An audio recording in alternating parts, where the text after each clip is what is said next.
Là, on est sur des blessures de guerre. On revient à l'époque 14-18 avec des gueules cassées. Aujourd'hui, vous avez les street medics qui se retrouvent confrontés à des blessures de guerre. Ça veut dire quoi? On est dans une démocratie, on est dans un pays où on a le droit de manifester et on est reçu à coups de LBD, on est reçu à coups de grenades équipées de TNT. C'est ça la France d'aujourd'hui? C'est la France qu'on m'a appris à l'école. Il y a un problème là, il y a réellement un problème. Il faut qu'à un moment donné, M. Macron réalise qu'il tire sur son peuple, il tire sur des êtres humains qui nous demandent simplement le droit à la parole, notre droit le plus strict. Nous sommes en France, mère patrie de la Constitution des droits de l'homme.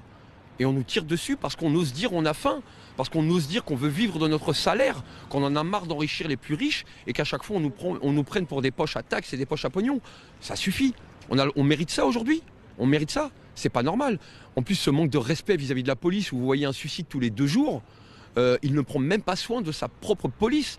Donc moi, je lance encore un message à la police. Pourquoi nous opposer? Rejoignez-nous.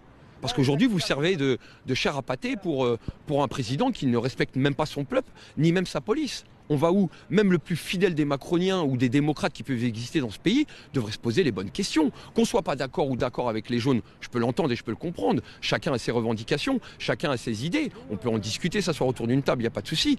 Mais en tant que démocrate pur et dur, il faudrait qu'on se pose les bonnes questions. On va où là? On va où? Stop quoi. Samedi, c'est l'acte 12. La volonté semble mise de mettre en avant les blessés, les personnes touchées comme vous. Est-ce que ça peut sensibiliser davantage pour vous le pouvoir, ou le pouvoir pour vous est complètement sourd à ce genre de problématique? Alors aujourd'hui, je m'aperçois que non seulement il est sourd, mais en plus il est aveugle. Aujourd'hui, c'est moi qui finis borgne, et vous avez Castaner et Nunez qui disent qu'il s'est rien passé à la Bastille avec Jérôme Rodriguez.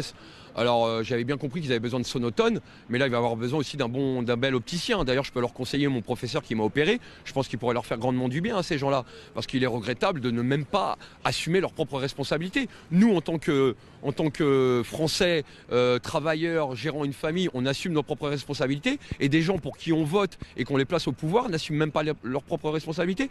Non, faut arrêter, faut revenir un petit peu, sur terre. Je pense que là, il y a une ivresse du pouvoir de la part de notre cher président de la République et qu'il faut qu'il arrête.